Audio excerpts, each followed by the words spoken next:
Cosmic, Chapter 20. Last Chance to Vote. The penultima is called the penultima because it's the next best thing to being in space. On the outside, it looks like any other simulator, but bigger. When you walk inside, though, you are standing in the biggest, best flight simulator ever built. It's a full-size replica of the Infinite Possibility command module, 5 seats, multifunctional displays, even a PlayStation 3 for the boring bits of the voyage.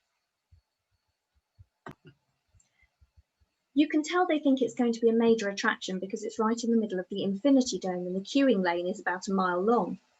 How much did Florida love strolling past the queue takes 45 minutes from here sign? It's like this is for a lot of celebrities, she said.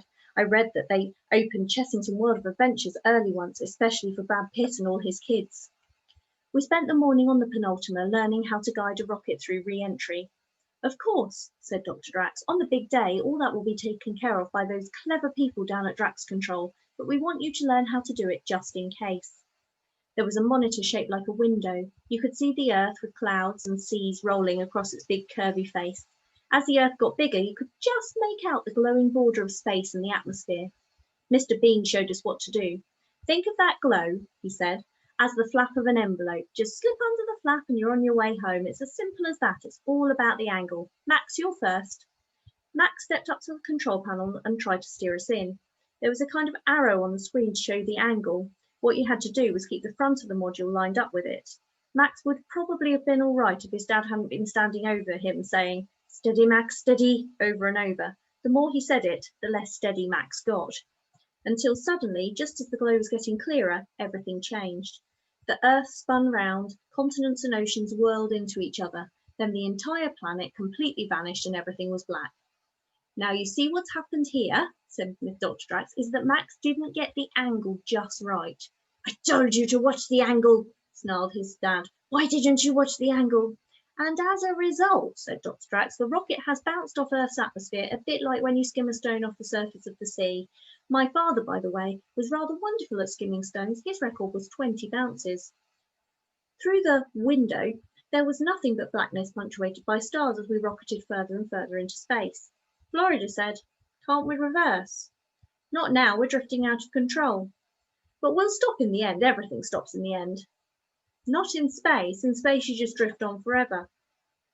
"Yes," agreed Samson too. "It's Newton's first law of motion, I'm afraid. Unless an external force is applied, a body will remain at rest or will continue to move at a constant velocity forever." "So," said Florida, "if we bounce off the atmosphere on the day, what do we do?" "Hold on tight and enjoy the ride," Dr. Drax smiled, "but don't worry, it won't happen. Show them, Shenjian." Dr. Drax reset the simulator and Shenjian took the controls. As we got nearer to the Earth, she read out all the changes in gravity from the monitors. She's doing that just so that we down on the ground can hear that she's awake, said Mr. Bean. "A lot of people pass out during re-entry. Also, it's hard to move your hands. You've just got used to weighing nothing when, ping, you weigh a ton." The blue seas and the white clouds looked so friendly and familiar, and then they were gone. The screen was filled with a blazing golden fire. "We're dead again!" yelled Samson too. Shenjian didn't even blink. Or perhaps the machine is malfunctioning. Shenjian just kept saying the numbers. Mr. Bean said, "We're not dead and it's not a malfunction. That glow is just us slamming into the atmosphere. We're moving so fast all the little atoms on the outside of the rocket are shedding their electrons. It's a pretty thing, isn't it? Of course, you'll have no time to appreciate it when it's actually happening." Shenjian shouted, "Gravity 5 and rising." Samson too said, "That means she's back inside the atmosphere." "On your way home, Skylark," smiled Mr. Bean. "Mother Earth is holding your hand. Just don't let her drop you." And the golden glow flew away like wrapping paper, leaving the blue Earth looking as new as a present. All of the children had a go at the re-entry procedure. It made my fingers itch just watching them. Because the fact is, the penultima, the world's most accurate rocket simulator, is just a big version of Orbiter 4, a game at which I am a consistent high scorer. Even the control panel is laid out the same.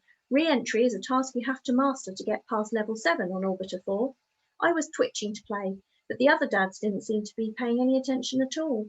Monsieur Martinet said that watching the others reminded him of driving lessons, and the next thing they were all going on about cars. Monsieur Martinet said he drove a Mercedes, and Mr. Xanadu said he had some Mercedes too for midweek, you know. Samson 1 said he preferred Land Rovers because of living in the desert, and they all started on about four-wheel drive. Then they talked about cars as if they were playing top trumps. Sometimes they made me feel like I was the only grown-up there. What about you, Mr. Digby? What do you drive? A car. But what kind? A blue one. I was trying to concentrate on the penultimate. I don't know much about cars. But you drive for a living. Surely you have to know about cars. I'd forgotten about being a taxi driver.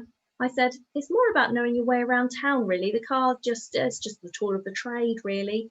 I remembered what Dad had said about taxi driving. Taxi driving is about people, not about cars. You have to be a bit of a psychologist, a bit of a tourist guide, a little bit of everything. I don't really have time to be interested in cars. I even delivered a baby once. I think probably the baby thing was going a bit far, though Dad did sort of deliver a baby once. Everyone stared at me, like they were going to ask me to prove it by delivering another baby right now. Luckily, Mr. Bean told Monsieur Martinet it was his turn at the controls. Monsieur Martinet slipped inside the golden envelope just as neatly as Senjian did. He crossed his arms and said, "Child's play." Then the screen went black and the simulator said, "Permanent fatal errors. Uh-oh, you are dead." "I don't think so," he snapped. "Not quite yet," said Dr. Drax with a smile, "but in a very few seconds you forgot to open your parachutes." Next up was Samson 1, who bounced off the atmosphere and into outer space. It didn't bother him. He seemed to quite like the idea of accelerating until you turned into a beam of light. Mr. Xanadu seemed more interested in trying to buy the penultimate than he was in steering it. "Such a great machine. If you sell it to me, I will add fighting monsters and lightly clad female aliens to the simulation. It would be popular and profitable." "The simulator is part of our training program," said Dr. Drax. "Fighting monsters is not one of our training objectives." "But with a little work," said Eddie Xanadu, "this could make you a fortune." "I already have a fortune, but thank you for your suggestion." As she said this, he hit Earth's atmosphere hard in a kind of interplanetary belly flop and burst into flames. "Marvellous graphics," he said. "Please take a picture of me at the controls like a true takenaut." He gave me his phone and got the children to pose and smile with him. Then it was my turn. I don't want to brag about this, but I have completed Orbiter 4 level 50, when you have to do re-entry while being chased by a giant squid, so it really wasn't hard. Even so, Dr. Drax was impressed. "Would you mind doing it again just to make sure it wasn't beginner's luck?" This time they tried to trap me. An unexpected meteor shower went by during the final approach. Luckily, this is a standard Orbiter 4 trap. You just have to remember that meteors have a gravitational pull of their own and correct your coordinates accordingly. If you don't, you get pulled off course. I was into the golden envelope for a second time. Afterwards, during the voting, Samson 2 asked me why I was so good at the penultimate. I said, "Don't tell anyone, but I've got a PlayStation game just like this." "You play PlayStation?" said Samson 2. "A bit. I prefer massively multiplayer online games like World of Warcraft." "Those are unusual activities for a dad," said Samson 2. "But it turns out they are good activities for a takenaut." Samson 2 smiled, nodded his head, and then went off and started whispering to the others. Then all the children went off to vote. I knew I was going to win. I was the only one who would be able to save them in an emergency. I did the maths in my head. Eddie and me were both on 6. That meant if I got 3, I definitely won. But I could still win even if I only got 2, as long as the other 2 votes didn't both go to Eddie.